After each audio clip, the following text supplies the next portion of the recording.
del informe está a cargo de nuestro presidente, el licenciado Domingo Ayala Espitia.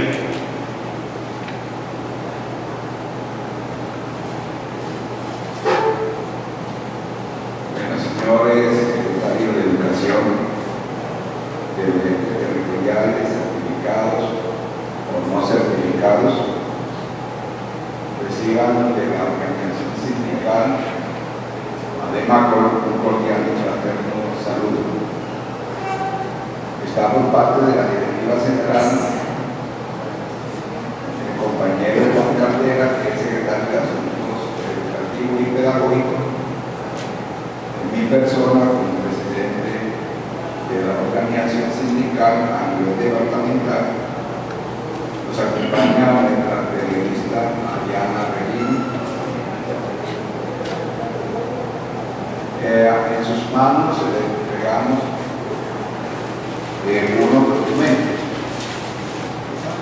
Está el documento que tiene que ver con el pliego que radicó FECODE el día 28 de febrero. Hay un documento muy importante que ahora incluso se abre este debate entre el FECODE y el gobierno con relación al decreto 160 del 2014, que es el que reglamenta la negociación colectiva en el sector público. Hay también una carta que enviamos a los padres de familia, a los estudiantes, que en el día de hoy los maestros y los docentes directivos están trabajando en cada establecimiento educativo.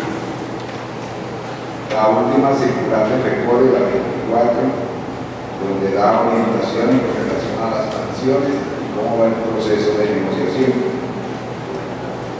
También está en sus manos la última chapoca que se divide en área mayor para desarrollar las actividades desde el domingo hasta el martes 6 de junio. Estos documentos son muy importantes de que ustedes conozcan. Yo sé que la mayoría de ustedes ya los conocen, simplemente es para recordarles. Bueno, ¿cómo va este proceso de negociación?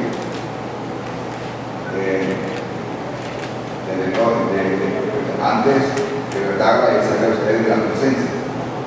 Tengo que decirles que esta reunión, además de sugerir la FECODE aquí en Córdoba, varios docentes que son secretarios de Educación, otros que no son, manejaron el chat y nos plantearon la necesidad de esta reunión.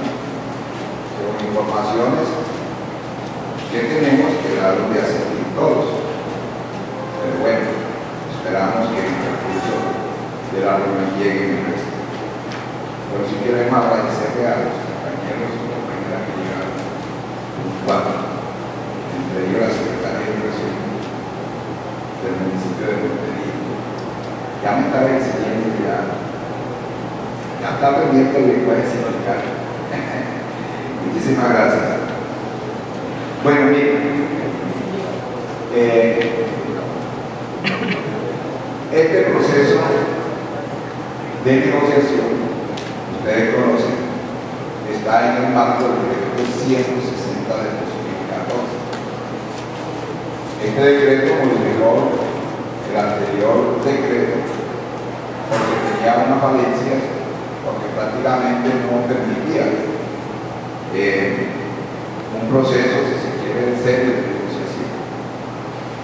Y a este decreto ya está ajustado el convenio 151 de la OIT. Y ustedes saben que los convenios de la OIT se convierten en ley entre las partes, entre los estados que hacen parte de la OIT. Colombia hace parte de la OIT. Incluso Colombia estaba sancionado por la OIT, estaba dentro de la lista negra que llaman por violación a la libertad y autonomía sindical, porque precisamente no permitía el desarrollo de este tipo de negociación. Antes, ¿qué es lo que hacían los sindicatos de los sectores estatales? Que simplemente presentaban pliegos técnicos, el gobierno podía negociar o no, y así quedaba. En cambio, este decreto fija una serie de aspectos y de metodologías para llegar a acuerdos. Radicado el pliego, hay unos términos de tiempo.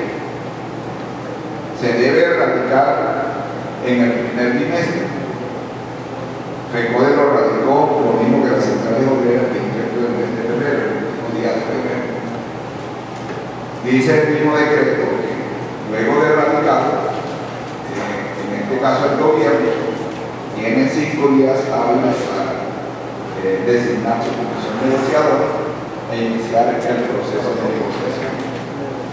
Este proceso de negociación se inició el 9 del mes de marzo.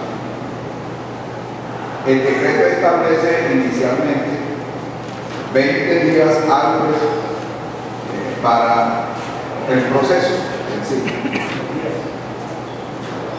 Esos 20 días hábiles, a partir del 9 de febrero, se vencieron el día 20 de abril. En esos primeros 20 días se dieron algunos aspectos importantes en este proceso, que luego me voy a decir.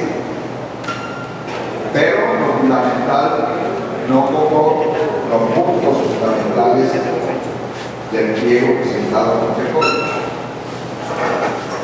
El decreto también plantea que si no hay acuerdos en estos primeros 20 días hábiles, las partes pueden llegar a acuerdos en 20 días complementarios.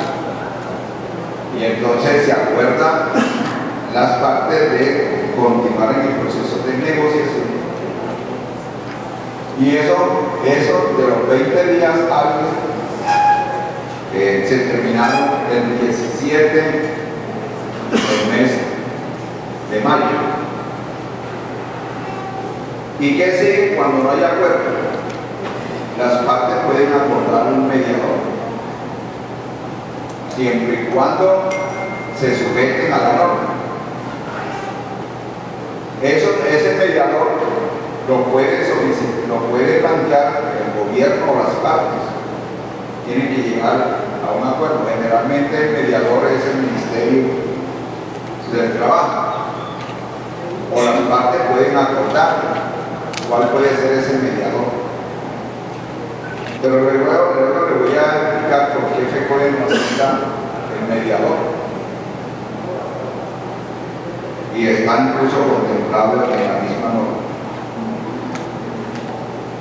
El pliego contiene 7 ejes fundamentales que ahí están expresamente determinados.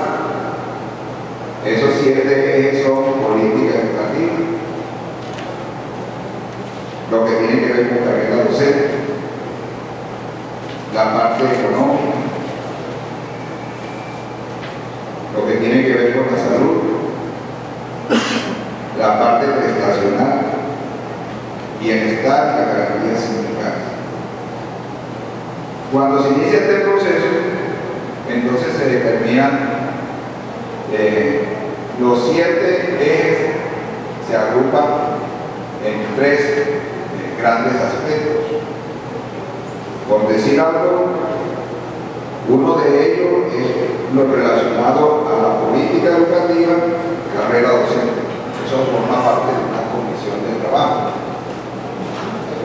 La parte que tiene que ver con lo económico se articula fundamentalmente con la parte de salud y prestaciones, la parte prestacional, y una gran comisión que habla de bienestar y garantía sindical. Esas 3 comisiones empezaron a trabajar lo que se conoce con el nombre de mesas técnicas de trabajo para avanzar en este proceso. Con relación relación a políticas públicas, hay algo muy importante y que tiene que ver fundamentalmente con la problemática que hoy están viviendo los establecimientos educativos públicos. Uno tiene que ver con la gratuidad de la educación. El otro aspecto muy importante que tiene que ver con las normales, para que sigan existiendo y ser fortalecidas. El otro, compañero, tiene que ver con la financiación de la educación. Aquí FECODE está planteando el 7.5% del Producto Interno Bruto. Indiscutiblemente, para aumentar ese Producto Interno Bruto se tiene entonces que reformar el sistema general de participación. Ya les diré cómo está hoy en día y cómo, si esto no se arregla, prácticamente este año y los próximos años, las escuelas públicas van a dejar en la práctica de funcionar.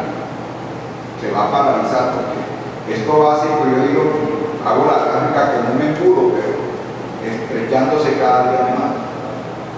Y si no hay una solución de fondo, prácticamente las escuelas y colegios públicos dejan de funcionar. La parálisis será mucho peor que de pronto la parálisis que en este momento estamos viviendo, que desgraciadamente para defender un derecho se tiene que hacer los pares. Ha sido pues esa cultura de la violencia que incluso el mismo Estado no prevé resolver y que se tiene que llegar a ella.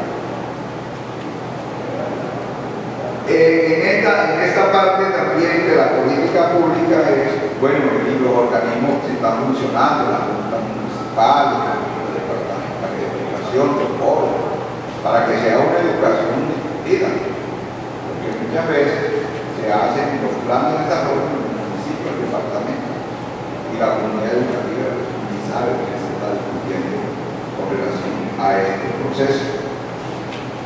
Hay una parte muy importante que plantea FECODE en medio del proceso de paz de la escuela como territorio de paz.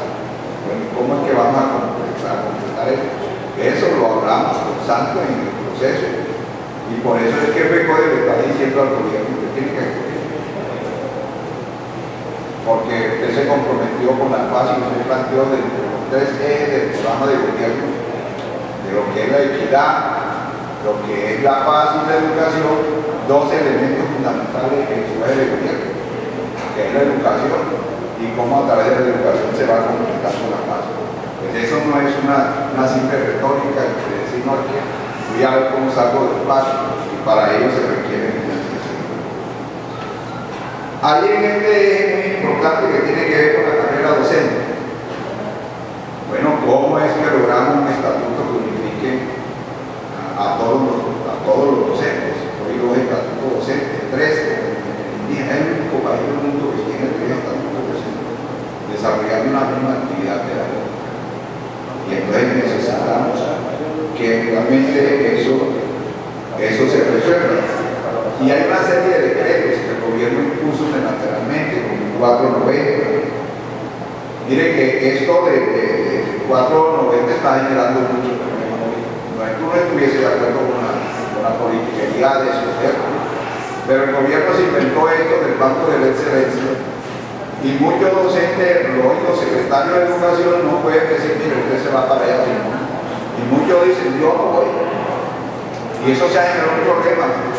Ya no tienen facultad para nombrar un maestro por meses, porque tiene que ser Banco de la Excelencia. Situación que hoy, como dice uno, es peor el remedio que la enfermedad.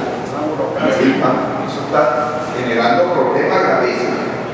¿Cómo atienden las incapacidades de los secretarios de educación? Que están amarrados.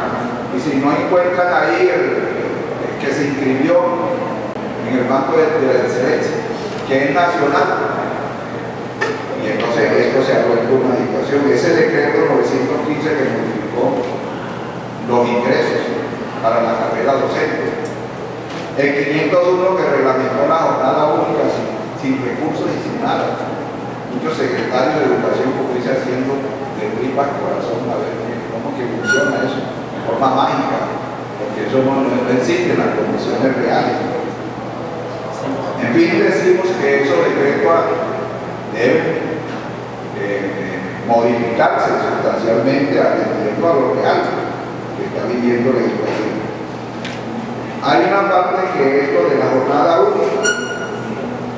Si bien es cierto, se planteó lo de la jornada única en la ley 115, fue propuesta por mejores del Magisterio colombiano como una forma de mejorar la calidad de la educación, pero para eso hay que mirar cómo es la jornada única.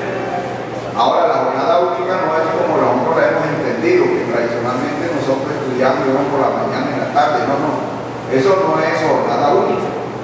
La jornada única es una invención contemporánea, moderna, a finales del siglo pasado, y la cual tiene una gran creatividad pedagógica, fundamentalmente en Finlandia, en Singapur y que ha demostrado eficiencia, eficacia, pero para implementarla se requieren unos elementos mínimos, la permanencia del niño de las 7 hasta las 4 de la tarde, todas las condiciones que debe tener el establecimiento educativo. Pero en muchas partes se está haciendo el ejercicio de jornada única donde no hay material sanitario, donde no hay comedores escolares, donde no te garantiza el transporte escolar. El niño hay que ir a recoger a un sitio en lugar de traerlo a la hora. No está garantizado, compañeros y compañeros, conectividad. Y ya el gobierno anunció que no hay falta para la conectividad. Y entonces, bueno, ¿cómo es que se va a desarrollar esa jornada única? Y mire que en los países donde hay jornada única, mínimamente lo que invierte en educación supera el 12% y llega incluso hasta el 15% del Producto Interno Bruto. Maestros bien pagos.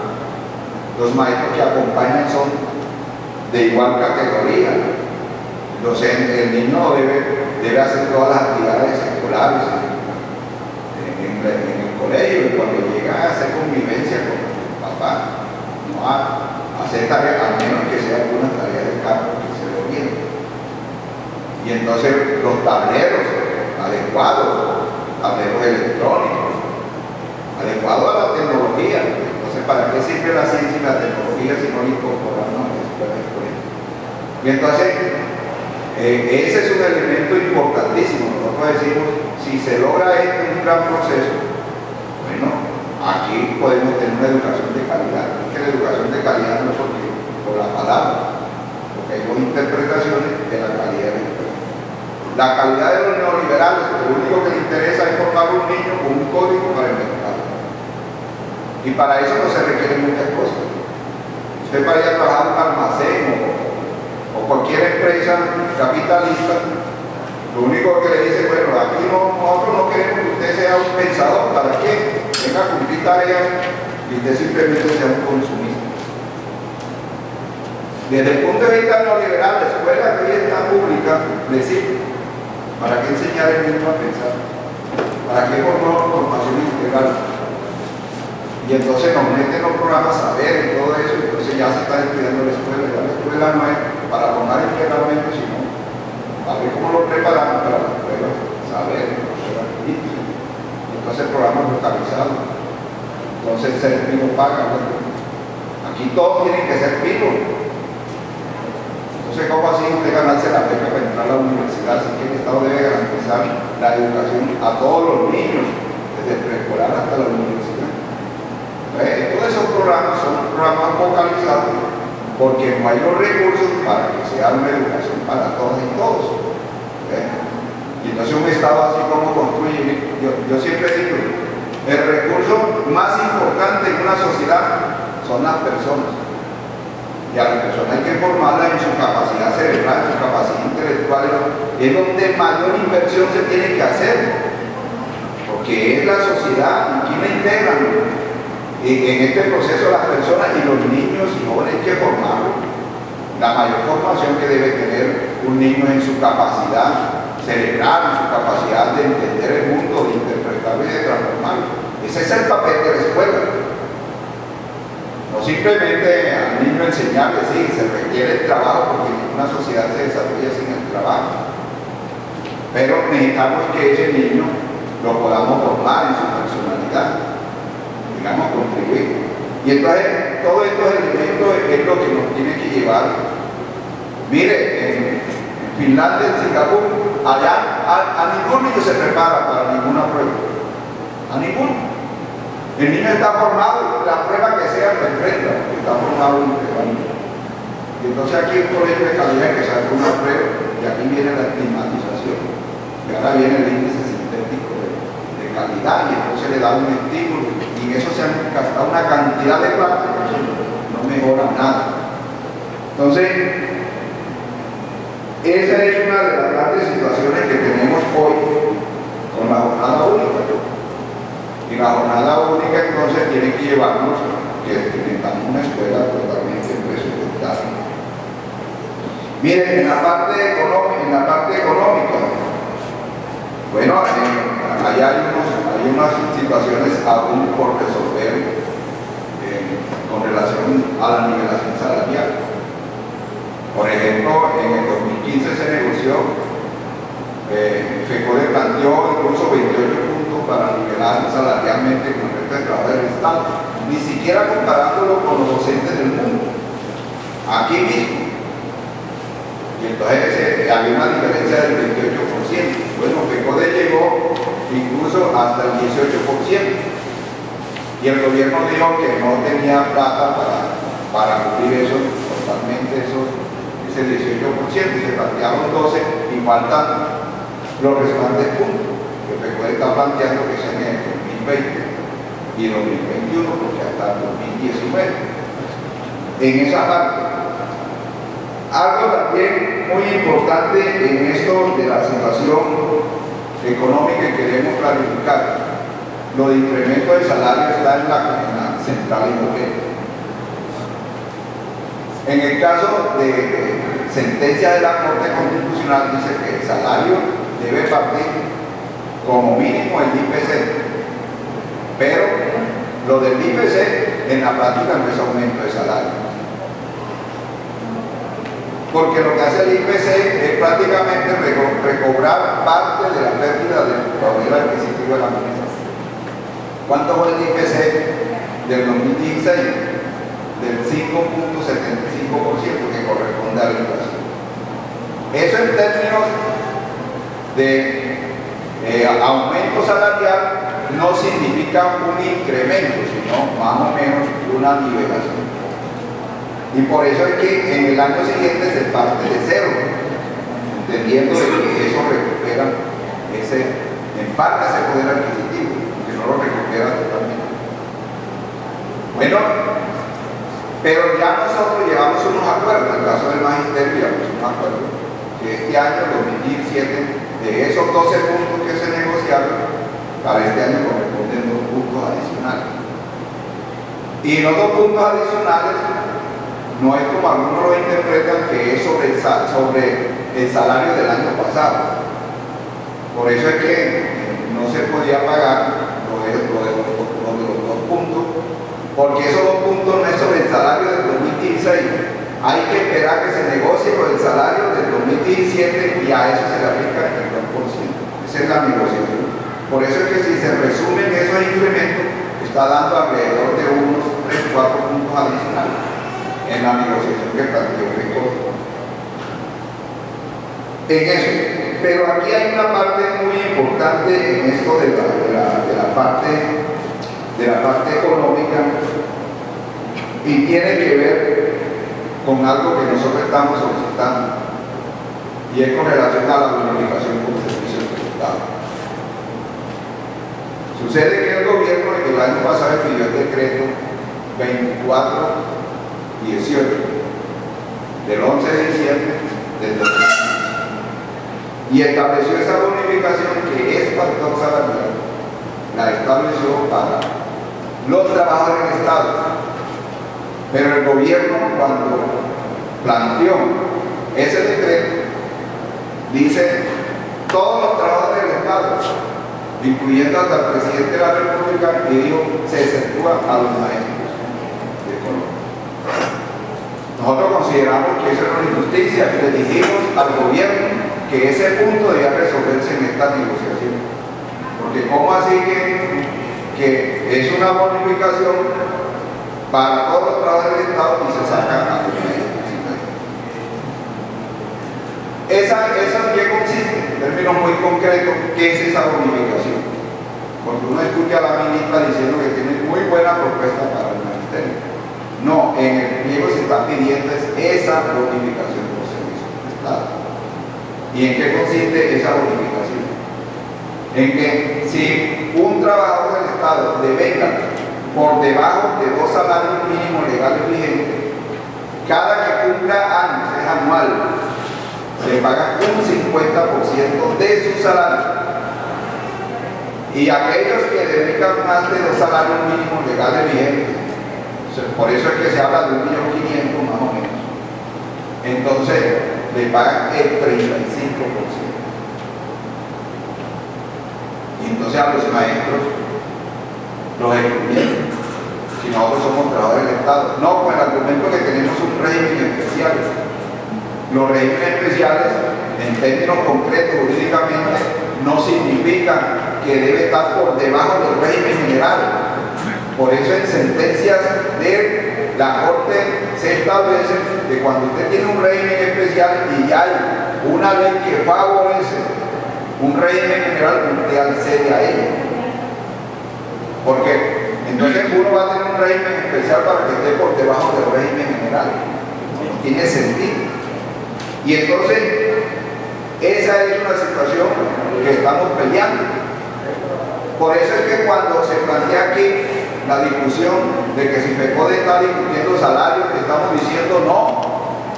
El salario está ya en la mesa de negociación con los estatales. ¿Por qué esto de la bonificación por servicio prestado? Estamos diciendo que ese es un derecho que tienen los trabajadores del Estado y nosotros estamos solicitando que nos lo tengan en cuenta.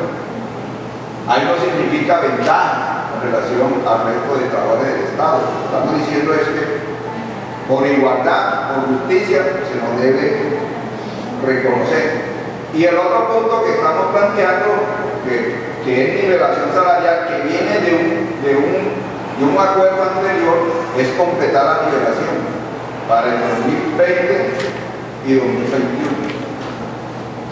Por eso es que estamos diciendo que este es un pliego que lo que buscamos es reivindicar fundamentalmente lo de la educación pública, porque aquí ustedes conocen la realidad. Yo me imagino ustedes en esa situación bien difícil en cada municipio, las situaciones deprimentes en que están la mayoría de los establecimientos educativos. Bueno, frente a estos puntos generales que yo les he planteado aquí, donde se dio un cierto avance en los primeros 20 días hábiles, bueno, tiene que ver con el problema de la cobertura escolar. Ustedes saben que la Ley General de Educación plantea los 3 niveles de preescolar: pre-kinder, kinder y transición, desde 3 años. Conocen ustedes lo que sucedió con relación al acto legislativo 01 de 2000. Porque los pilares de una constitución, la constitución del 91, estaban expresados en el artículo 356 y 357 de la Constitución Nacional. Recordemos que la Constitución del 91 es producto de un pacto de paz. Fue el acuerdo que hizo Gaviria con el DEMI 19, el PRT, el EPL y el Quintana. Y de ahí nace la Constitución del 91. Y esa Constitución del 91 planteó en esencia un Estado social de derecho, no un Estado de derecho como la Constitución del 86, de 1886, que era uno de derechos de papel. Esta planteó un Estado social de derecho. ¿Y desde dónde se consagra ese Estado social de derecho? Sobre 4 pilares: la educación, la salud, el saneamiento básico y el agua potable. Y entonces la Constitución se centra fundamentalmente en resolver esos 4 elementos sociales importantes para el país. Y eso lo desarrolló entonces la Ley 60 del 93, la cual el magisterio, la comunidad, los alcaldes, los gobernadores ayudamos a conquistar. Y esa Ley 60 estableció recursos crecientes de los ingresos corrientes de la nación para resolver estos 4 elementos fundamentales. Y conocen ustedes que eso fue creciente. Miren, al 2001, ¿cómo estaba la descentralización y la transferencia de los ingresos corrientes de la nación? En el caso del situado fiscal, que contempla lo de educación y salud, llegó a estar en el 2001 en el 24.5% de los ingresos corrientes de la nación. Pero para vender agua potable, saneamiento básico, la nación le descentralizaba a los municipios un recurso que se denominó participación de los municipios en los ingresos corrientes de la nación. Y también iba creciendo, inició del 16% y llegó al 22% en el 2001. El 24.5% del situado fiscal y el 22% de participación de los municipios en ingresos corrientes de la nación. Eso da el 46.5% de los ingresos corrientes de la nación. O sea, la nación estaba descentralizando para lograr ese Estado social de derecho casi el 50% del recurso nacional. No era cualquier cosa, estaba avanzando, los colegios avanzaron, infraestructura, parques en los municipios, el problema del agua, el problema del alcantarillado empezó a avanzar. Pero ¿qué pasó? Y esto es muy importante que ustedes conozcan esta historia, yo sé que la saben. En el gobierno de Andrés Pastrana, el Fondo Monetario Internacional, el Banco Mundial le dijo: oiga, y si ustedes están descentralizando casi el 50%, entonces ¿quién paga la deuda? La deuda externa, que no es la deuda simplemente del sector público, sino del sector privado. Es que aquí es bueno que ustedes conozcan que estos grandes magnates, Guadalajara, el Sarmiento, prestan a los bancos y el Estado es el garante en pagar gran parte de esos préstamos del sector privado. Hoy, ¿cuánto es la deuda? De 140.000 millones de dólares. Por cada 100 pesos que producimos los colombianos, 40 se van para el pago de la deuda externa. ¿Qué ocurre entonces en el 2001? Que el gobierno de Andrés Pastrana entonces dijo: no, hay que cambiar las reglas de juego. Entonces, en vez de tener un recurso creciente para atender las necesidades, lo configuró a través del sistema general de participación.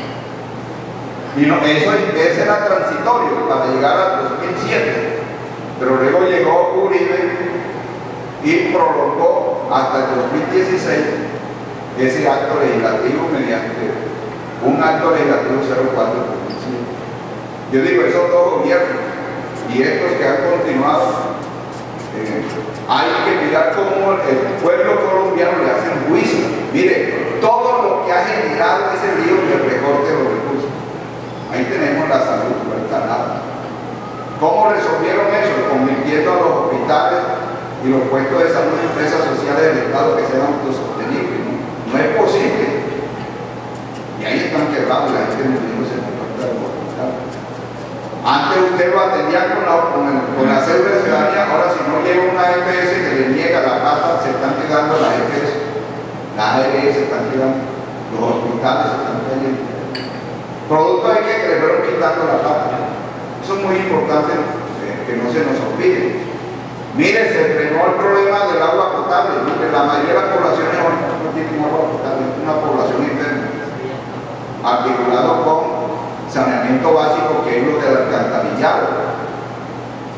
Y tenemos, y aquí a veces cuando hay algún alcalde que dice: no, le estoy metiendo alcantarillado a tal, y la gente lo ve como, mejor dicho, eso es lo máximo. Es una situación tan elemental para la vida.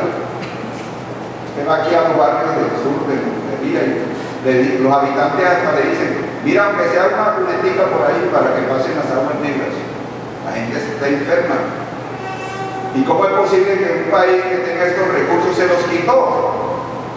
Y Y muchos alcaldes y gobernadores están haciendo un milagro en eso. Lo quitó. Y claro, toda la situación que ustedes conocen. ¿Qué ha pasado para el caso de la educación? Es muy importante que ustedes conozcan esto. ¿Cuánto ha dejado de percibir la educación desde el 2001 a esta fecha? 73 millones de pesos. Mi estimado secretario de Educación. ¿Y cuánto ha dejado de percibir conjuntamente salud, educación, saneamiento básico, agua potable? Desde que instauraron estos actos legislativos que reformaron la Constitución, 128 billones de pesos. Claro que el país está que explota. Ahí tenemos el caso de Chocó, de Tumaco, el caso de Buenaventura. Y esto en cualquier momento explota a todo el mundo. Miren que la situación es difícil. Porque un Estado que la plata que pagamos todos no la invierte en desarrollo, que fundamentalmente el desarrollo es sobre estos 4 elementos fundamentales, esto está generando. Y mire, yo les tengo que decir, FECODE, que somos el sector más organizado de la comunidad educativa, nosotros no podíamos seguir aquí expectantes de esta situación, porque ya en el 2016, bueno, se debía estar planteando una reforma constitucional para proyectar nuevos recursos. Ya rescatar esos billones es imposible, pero hay que tener una política pública que logre otra vez que los recursos sean crecientes y se pueda resolver. Esto es una bomba de tiempo. Claro está, entonces el gobierno cómo resolvió la situación. Lo resolvió haciendo restricciones. Mire, por ejemplo, en el caso de los maestros, para que no ascendiesen, le congeló el escalafón en 10 años. Y sacaron una norma. Otra, para que nuevos maestros que ingresaran no pudiesen ascender, entonces sacó el estatuto 12 de febrero. La otra situación, fusionaron escuelas y colegios. Las escuelas de primaria las volvieron de secundaria, donde los niños estaban en una silla pequeña, porque no hubo nuevas aulas. El otro sacaron el 30-20 porque entonces había, como no había recursos para construir nuevas aulas, entonces asignaron a los niños. Hay aulas que tienen a 40, 50 y hasta 60 niños, porque creció la población, pero no crecieron los establecimientos educativos. Unos cuantos en algunas ciudades, que no tenía, hay unos en la zona urbana, muy bueno, pero ahí usted va a zona rural para que vea cómo está la situación. Crecieron las necesidades, el problema de la batería sanitaria. Yo siempre he dicho, la batería sanitaria debe parecerse a la casa de nosotros. Usted va allá y usted ve una situación higiénica. Y mire lo que en esto se da. Miren, hay niñas que se están enfermando, que mejor si tienen sus necesidades y mejor prefieren aguantar para llegar a la casa, porque usted ve esas baterías sanitarias, no hay personal administrativo suficiente y hay una aseadora para atender los servicios sanitarios de 1.500 hasta de 2.000 estudiantes. Y entonces, ¿qué ha ocurrido con eso? Es que hoy tenemos una crisis estructural, porque entonces el Estado, unos recursos de calidad que están llegando a los municipios que no son suficientes. Mire el río de la gratuidad, bueno, eso lo conquistamos el magisterio en una pelea en un paro, eso no se nos puede olvidar, para que los padres de familia no pagaran el derecho a la matrícula. Eso fue un paro de reforma. Y logramos de que en esa parte, en el plan de desarrollo, en la ley 812. La otra situación, como elemento para mejorar la calidad del problema de la alimentación escolar, está constitucionalmente lo del plan de alimentación escolar, no refrigerio, no un huevito dividido en 4, y debe garantizarse un buen desayuno. ¿Y sabe por qué estamos diciendo esto? Porque el problema de la alimentación escolar es muy importante para el desarrollo del niño. Es que el niño no es culpable que sus papás sean pobres.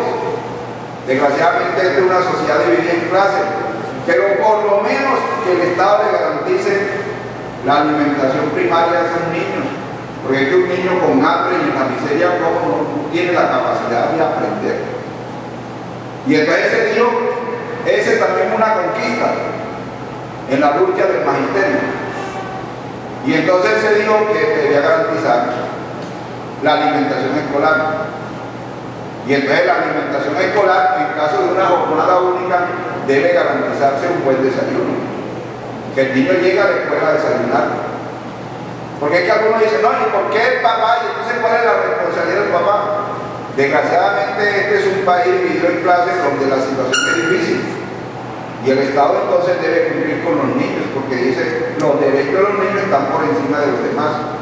Y un niño donde no tiene la garantía de la alimentación, entonces el Estado debe asumir esa responsabilidad. Al niño hay que garantizarle una media mañana, porque tiene un desgaste intelectual. Al niño en jornada única hay que garantizarle un almuerzo. Mire, ya muchos niños están sufriendo de gastritis, porque estén en alguna jornada, usted le da una situación pues, que no compensa. El niño en una jornada única le debe garantizar una media tarde y garantizarle una cena para que cuando el niño llegue a la casa llegue con las necesidades básicas, satisfechas y pueda dialogar con la mamá y el papá y hacer vida familiar. Y entonces un Estado que es una situación de Estado donde tiene una responsabilidad con los niños, el problema no es decirles simplemente aquí tiene la escuela, aquí tienen los maestros, sino las necesidades que se resuelven. Y entonces estamos planteando un plan de alimentación escolar como debe ser. Yo me imagino ustedes la situación que hay, porque escasamente, por ejemplo, en el departamento nos dice el gobernador que tiene alrededor de 270.000 estudiantes y solo tiene para alrededor de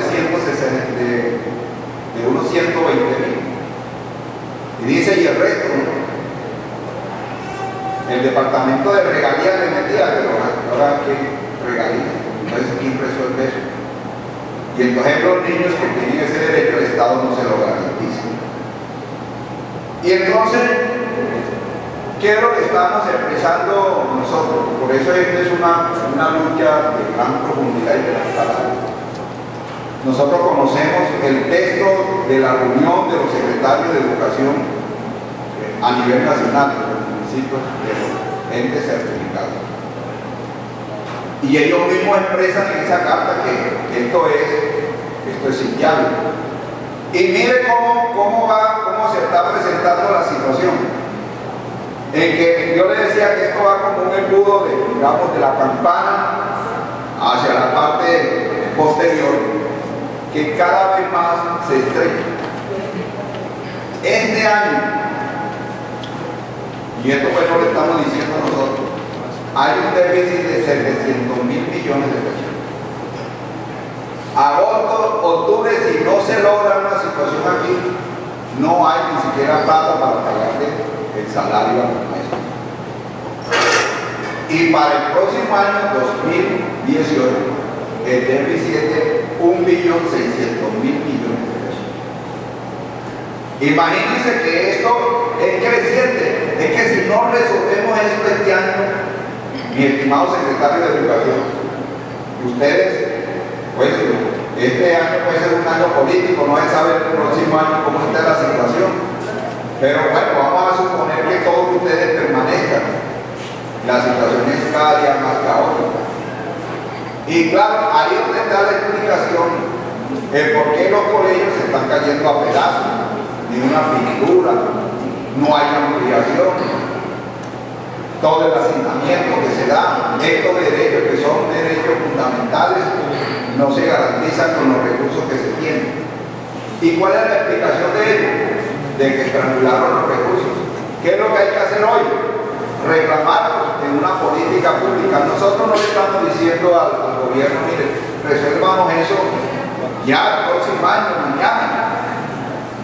estamos diciendo es que reforme la ley 715 y que se plantee entonces unos mecanismos de financiación para ir aumentando la inversión para resolver esto a mediano y largo plazo.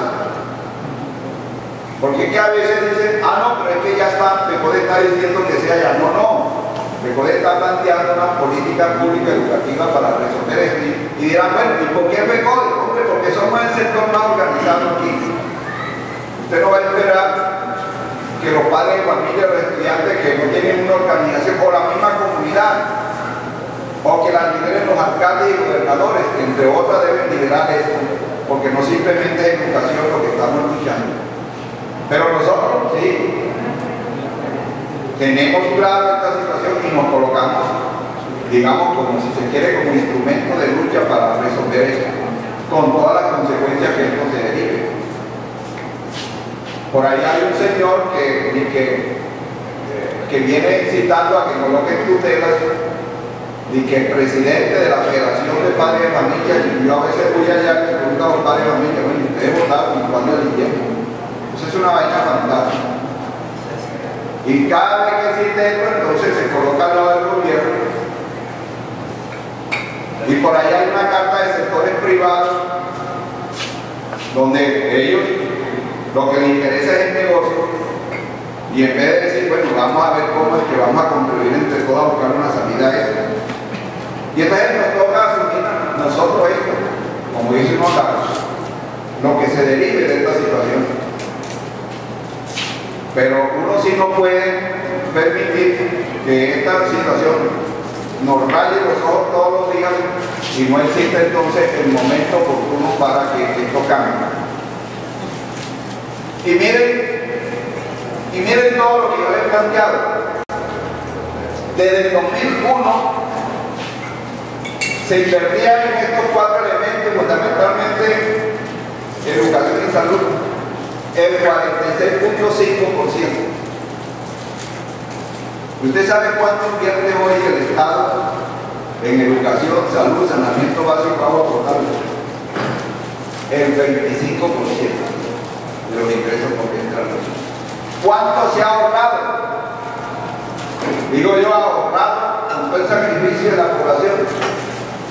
Todo esto, billones de pesos. ¿Y cuánto? Mire, en el 2001, partiendo del Producto Interno Bruto, el Estado invertía por encima del 5%. Llegó a invertir en esa proporción. ¿Usted sabe cuánto está invirtiendo el Estado hoy en Colombia? En salud, perdón, en educación. El 3.5% del Producto Interno Bruto. En estos 16 años, prácticamente se ha llevado 1,5 del Producto Interno Bruto. Y si aquí no hay reforma, esto llegará a un momento casi que a cero. Y entonces por eso que estamos diciendo es el momento oportuno, y más con este gobierno que se comprometió. Bueno, entonces el gobierno lo que dice es que no tiene plata. No, pero también comprometa los recursos hacia el futuro. Que la plata no la tenemos, pero usted la puede tener. Mire, ¿sabes cuánto invertía el Estado en la guerra? Solo con el caso de la FARC, 28 billones de pesos. Y le estamos diciendo, y no nos arrepentimos, se lo digo hoy, porque algunos nos dicen, no, pero es que ustedes votaron por Santos. Sí votamos. Nuestro candidato inicial fue Clara López, de todos los sectores sociales de izquierda. Pero quedaron dos candidatos, Zuluaga y Santos. Y nosotros en ese momento, en el momento ese que contexto, expresamos, votar por Zuluaga es continuar en la guerra. Y el país una sin salida. Mira aquí este sindicato, 123 compañeros asesinados. Y ya nosotros aquí no vamos a cortar más en la guerra. Además que estos propiciadores de la guerra no matan a sus hijos, sino a la gente del pueblo que se vaya a matar. Y entonces dijimos, vamos a apoyar. Sabemos que en el caso de Urilismo y de Santos son neoliberales iguales. Eso no hay digamos la diferencia en la política neoliberal. Pero había una diferencia, es que Santos dijo, vamos a ir al proceso. Contra viento y marea, se perdió lo del plebiscito y todo. Y ahí, ¿cuántos muertos se ha ahorrado? Que es lo importante de eso, en una guerra con la FARC. Y está con miles de problemas. Pero, por lo menos, ahí hay una esperanza de ir construyendo un país diferente. Y esta vez queremos ir pasando, se lo expresamos en su momento. Lo que ustedes deben invertir en la guerra lo vamos a invertir en la educación y construir una escuela territorio de paz o un nuevo modelo pedagógico para tener una nueva cultura, una cultura del entendimiento y la tolerancia en los niños. Todos nosotros hemos nacido en la guerra. Estos últimos 60 años. Por eso es que el ambiente nunca es bueno. Uno va a los colegios y todo, porque es una porción de la sociedad. No veo, aquí nos ha tocado con la doctora Sandra de ir a varios colegios. Hasta los mismos docentes generan conflictos con cualquier cosa, porque nuestra sangre, lo que se ha vivido y nuestra conciencia y nuestra cultura es violencia. Y pues, vamos a tener la oportunidad de construir unos nuevos ciudadanos, pero resolviendo los problemas de la escuela, porque si no, entonces ¿cómo se hace? Y sembrar paz es sembrar la semilla en los niños de una nueva cultura. Pero para eso se requieren recursos. Y nosotros le planteamos a Santos de que los recursos que iba a dejar de invertir el Estado en la guerra de invertirse en educación fundamentalmente para formar un nuevo ciudadano. Él estuvo de acuerdo. Y por eso es que nosotros le decimos y le estamos diciendo públicamente que enfrente un debate con nosotros. Y no se esconda detrás de la ministra, porque aquí los ministerios los coloca el presidente Santos. Santos hoy quiso el acuerdo con el magisterio. Y tenemos por eso la moral y la ética, porque algunos nos dicen, mira, ya están pagando porque votaron por una tal. A veces hay uribistas que nos dicen, nos apoyamos porque, pero mira que se equivocaron. No nos equivocamos. Y no nos arrepentimos tampoco. Pero eso nos da moral y ética para exigirle, y hoy está en esta situación que decimos o esta situación se resuelve o no sabemos qué va a pasar con la educación hacia el futuro. Y entonces estamos planteando que si no se cambia la fórmula a situado fiscal creciente como la ley 60, si ese sistema general, que ese sistema general crezca, vayamos entonces a resolver, y ustedes tendrán la oportunidad de ser los más favorecidos si logramos este acuerdo de que se empiece a resolver de forma progresiva esta situación. Hay un avance con relación al preescolar. Hay 1.600.000 niños de 3 y 4 años que no tienen acceso a la educación pública. Aquí se da una desigualdad, porque quien tiene plata, incluso hasta de 2 años, meten a sus hijos, lo que es el grado de pago. Nosotros estamos diciendo el Estado a partir de 3 años. ¿Cuál fue el acuerdo? Y esto se avanzó. Que al 2022, en forma progresiva, se llegase al 80% del grado de kinder y que se avanzara en un 7% el pre-kinder, y que en el 2024 tuviésemos el 100%. Para ello se requiere, para ocupar esta población, se requiere más o menos 100.000 nuevos maestros y crecer los recursos. Eso ya está acordado, es un punto importante, pero aquí uno no puede engañarse, porque está acordado y ahora cuando venimos al punto económico dice que no está, entonces eso, ¿cómo se la práctica eso? Porque eso se requiere plata. Y entonces en la práctica ese acuerdo que está ahí va a ser inviable, porque ¿con qué recursos? Si no logramos los recursos que están de los países latinoamericanos con relación a educación es del 8.5% del Producto Interno Bruto. Ecuador invierte el 8.75% del Producto Interno Bruto. Mire, Venezuela con toda la crisis que tiene, invierte el 9.2% del Producto Interno Bruto. En Venezuela la educación preescolar hasta la universidad es por parte del Estado, y allá ninguna persona que termine el bachillerato queda sin estudiar, el Estado le responde con toda la situación de crisis que tiene. Y entonces uno dice, bueno, ¿cómo es que vamos a resolver esta situación con estos recursos? El Estado dice, que no tenemos la plata. Ya les dije sobre el caso de lo que se invierte en la guerra.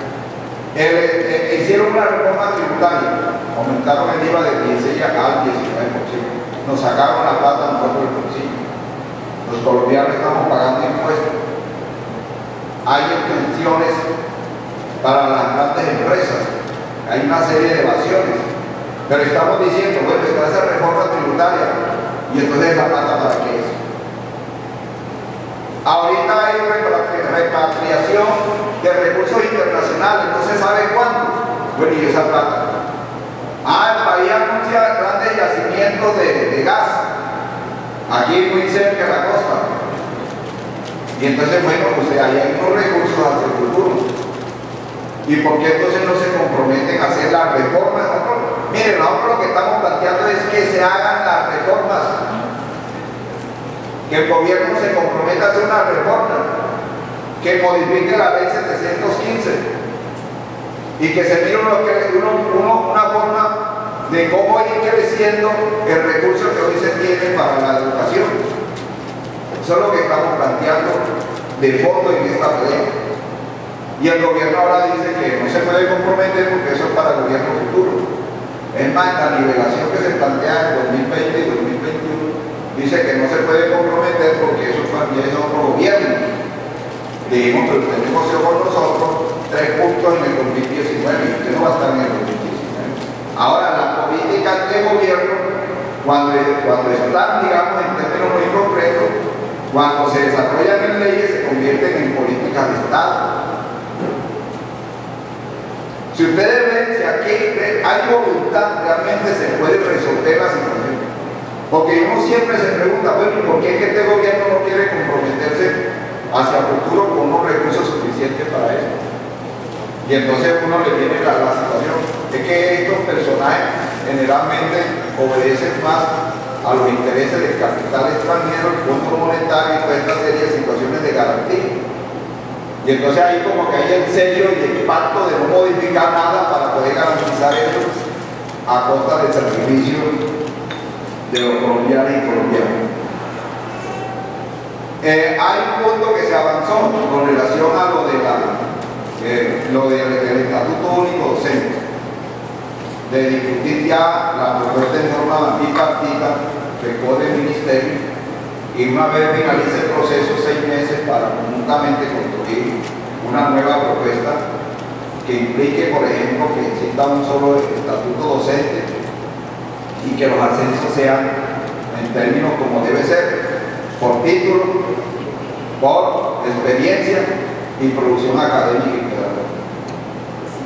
En ninguna parte de la Constitución dice que para ascender se tiene que aplicar lo de la evaluación de desempeño o que esté condicionado, no, porque para la Constitución sí plantea en 125 lo de la permanencia y esto en la evaluación de desempeño. Es una evaluación constitucional, pero no para el caso de ascender.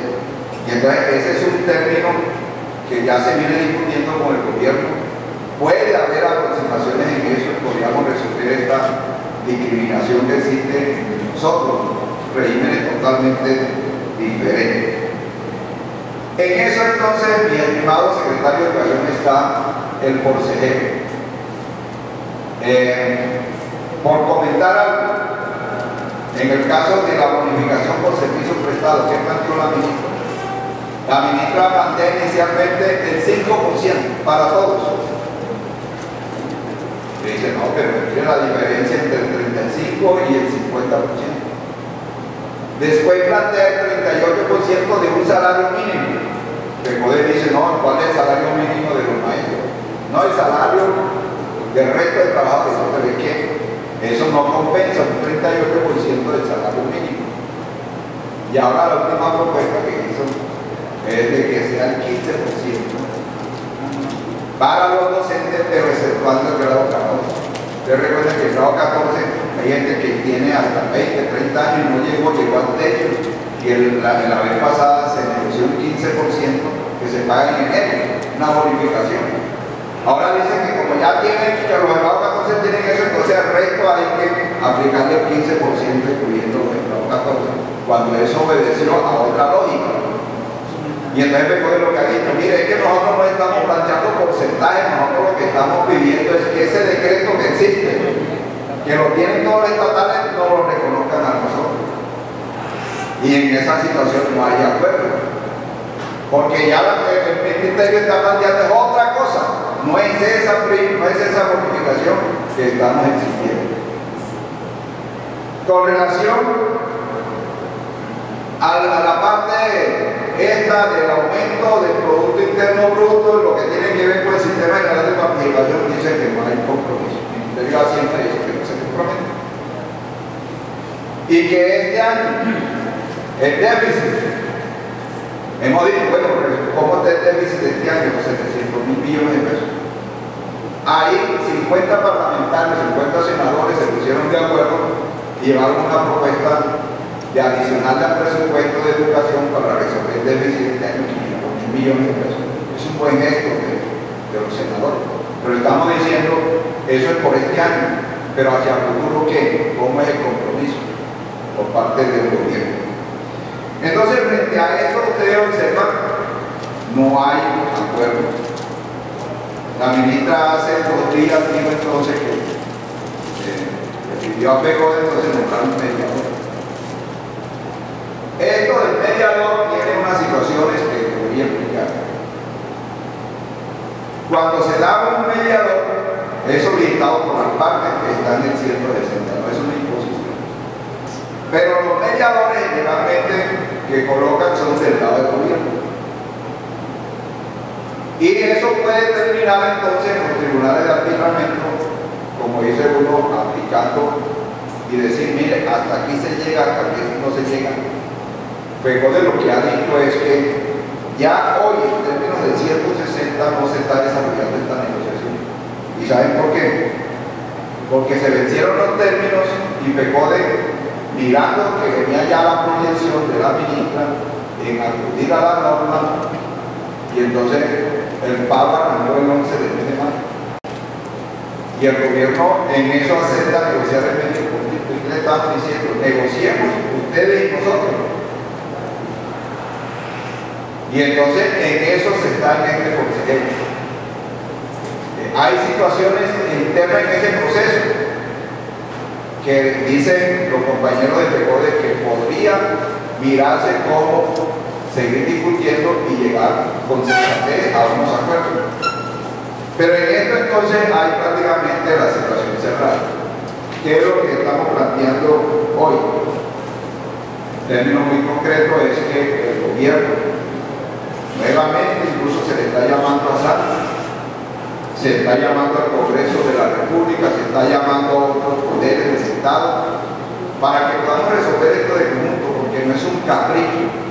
Miren, yo les digo a ustedes, nosotros hoy, como maestros, podríamos decir, listo, no hay acuerdo, que las cosas queden así, pero eso sería una actitud inconsecuente.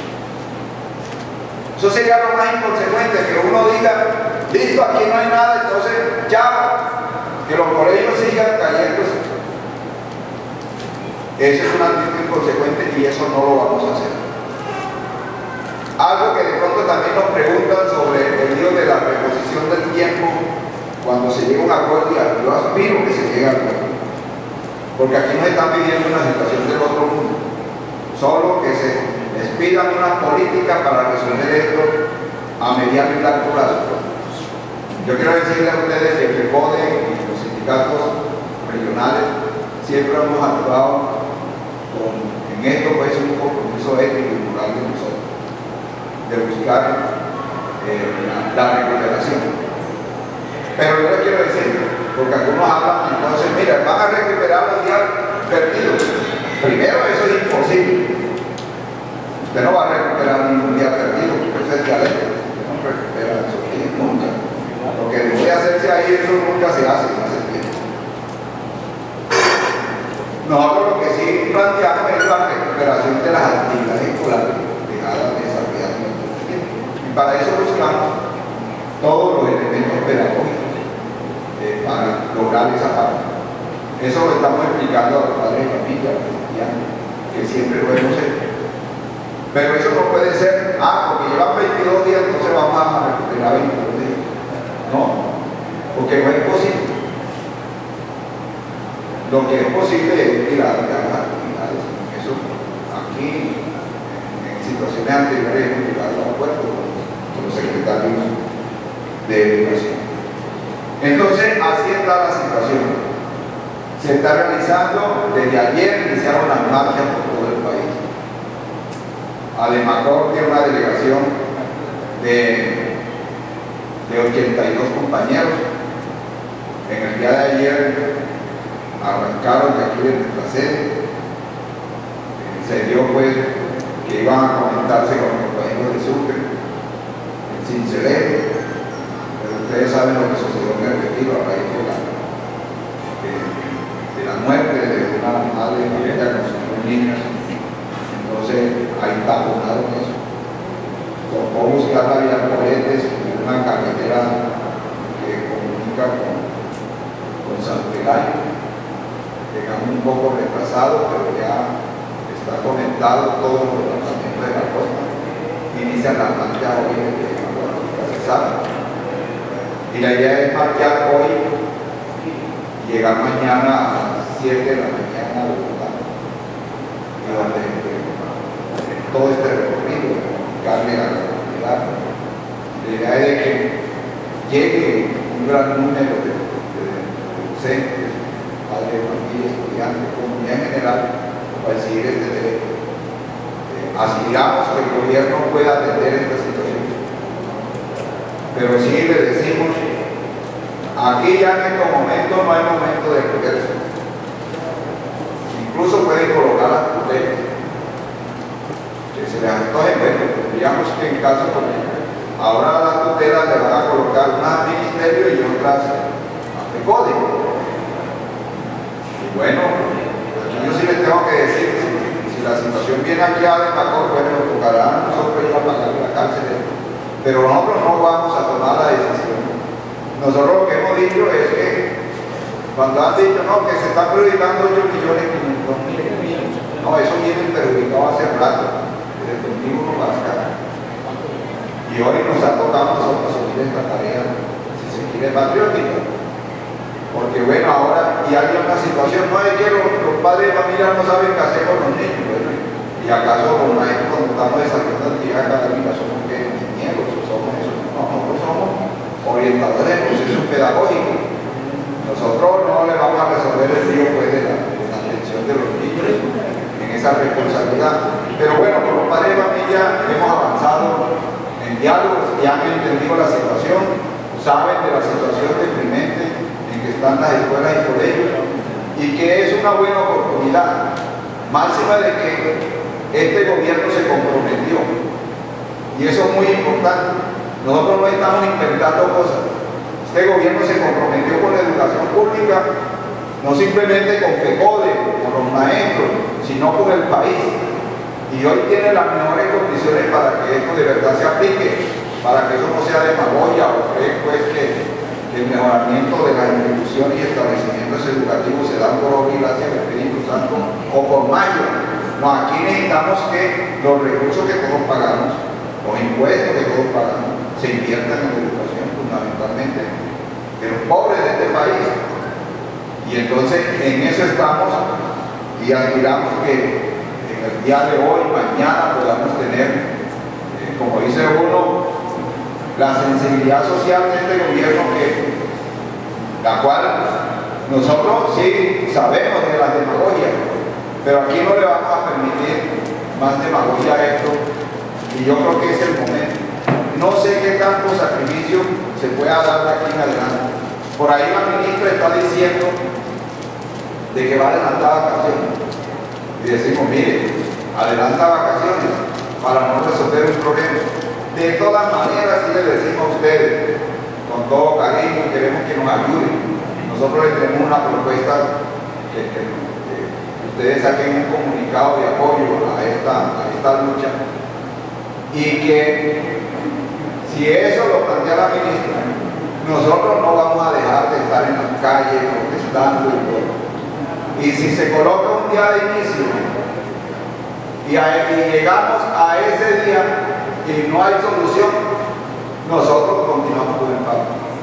Pero aquí le tenemos que decir es que no hay forma de retroceder. Este es el momento oportuno para que se empiece otra vez a recuperar esos recursos que nos los quitaron. Y no fue porque FECODE y los maestros no luchamos en su momento, hicimos una huelga, nos derrotaron en un paro indefinido. Cuando eso, Santo era el ministro de Hacienda del presidente Andrés Pastrana. Una huelga, más de 200.000 maestros que dormimos en el parque, en la plaza de Bolívar. Y nos ganaron por un voto indígena, que después lo azotaron. Ese indígena se vendió. Nos derrotaron y aplicaron toda la reforma que estamos viviendo, que ha generado el desastre. Pero bueno, aquí estamos. Es el momento oportuno. ¿Por qué? Porque el acto legislativo 04 de 2007 culminó en el 2016, y en el 2017 tiene que hacer esta reforma para recuperarlo. Si en este momento no lo hacemos, compañeros y compañeros, la situación se va a tornar cada vez peor en lo que viene. Quiero pues que ustedes entiendan esta situación, no es arrogancia, no es nada, pero nos corresponde. Alguien le debe corresponder a esto. Los procesos de lucha histórica generalmente se dan en los sectores que están más organizados. En la época de la colonia uno mira esos pueblos de Charalá, de otros pueblos donde estuvo el caso de esos grandes pensadores, como José Antonio Galán, y las protestas iniciaron por los sectores más organizados en su momento. Así es que la historia. Alguien tiene que asumir. En esta oportunidad nos tocó a nosotros, y digo a nosotros, ustedes y todos, porque ustedes hoy están al frente de la educación en este departamento. Muchísimas gracias y de verdad muy agradecido por